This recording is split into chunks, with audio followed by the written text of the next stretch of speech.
मंडळी वासुदेव आपल्या सोबत आहे. तुमचं नाव? वामन आदिनाथ वाकुडे. अच्छा, बरं काय सांगणार आज कसा माहोल आहे? आज बरा आहे तर कालचा ना आजचा 2 दिवस व्हायला दान व्हायला आजचा दुसरा दिवस आहे. दुसरा दिवस आहे. 12च्या नंतर काही नाही. काल्यापर्यंत किती पब्लिक राहते अंदाजे? काल्यापर्यंत कमी कमी होतात आता. एखादेस 12 बरं एकादशीला काल या ठिकाणी किती गर्दी होती अंदाजे? लय होती माऊली, गर्दी लय होती. सांगायचं काम नाही. 9-10 लाख रुपये लोक होते 10 लाखाच्या आसपास. हा आसपास. बरं, काय सांगणार आज या ठिकाणी, काय संदेश देणार आमच्या दर्शकांसाठी आज? माझी इच्छा आहे का अभंग मनाचं विठ्ठल रुक्माईचं गाणं मनाचं अंत अच्छा अच्छा, बोला ना मग कसं आहे? अंत करणान भक्ती तुझ केली, अंत करणान भक्ती तुझ केली.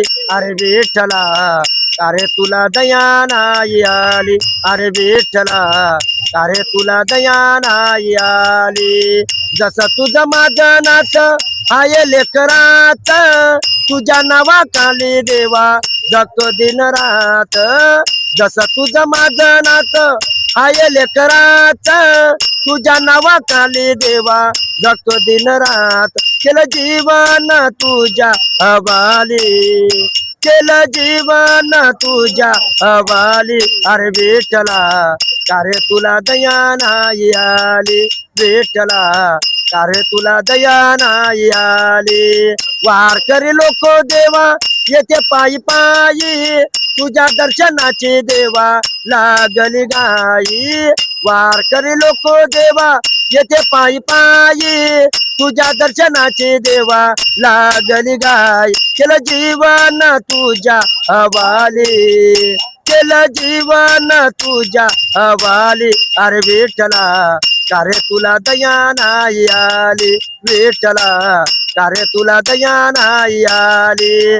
तुळशीच्या माई देवा घालून गयात, हरिनामाचा देवा लागला चंद.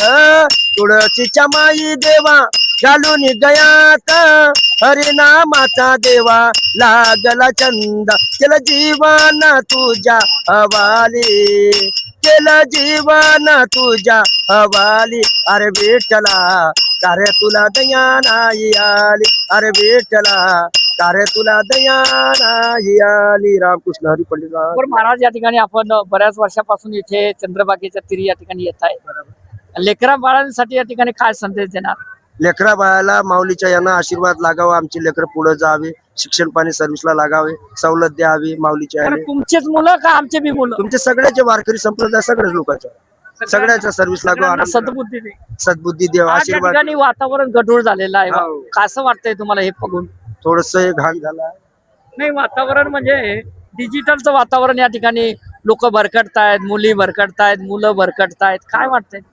हे कसं आहे, परंपराचा ह्या मार्गदर्शन पुढे गेला, सायन्स पुढे गेला, कॅम्प्युटर पुढे गेला, सगळे कॅम्प्युटरच्या हिशोबाने पण चालतात. तिच्यातलं चांगलंच घ्यावं ना. हो, वाईट साठी नाही दिलाय मोबाईल, चांगल्यासाठी दिलाय, पण त्याच्यावर अनेक वाईट करतात, वाईट वागतात. त्यांना काय संदेश देणार? माझा नाही का सगळ्यांना आई वडिलांचा दर्जा द्यावा. भारत माझा देश, सगळे भारतातले माझे बांधव आहे. वृद्धाश्रमांची जास्त संख्या वाढत चाललेली आहे. हो. आई बाप या ठिकाणी कोणालाच नको असे वाटतात. पण का नेमकं त्याचं कारण काय असू शकेल? संस्कृती हिशोबाने आई वडिलांना जाणून घेतलं तर चांगलं होते, नाही घेतलं नाही हो. सगळे सारखे सन्मान राहत नाही ना. गुंडेगिरी, बदमाशगिरी हे चालतात जास्त. आपली बायको बरी, आपली पत्नी बरी, आपली साईड घेतात, म्हातारी सोडून देतात. मित्रांनो, हे आहे खरोखर. कारण की वृद्धाश्रमांची संख्या वाढण्याचं कारण असं आहे की कुठेतरी आपण संस्कार विसरलो. बरोबर. त्याच्यामुळे ही वृद्धाश्रमांची संख्या या ठिकाणी वाढत आहे. ते कुठेतरी घट त्याच्यामध्ये आणण्यासाठी आपलंच या ठिकाणी 2 पाऊल आपण पुढे येणं हे गरजेचं आहे.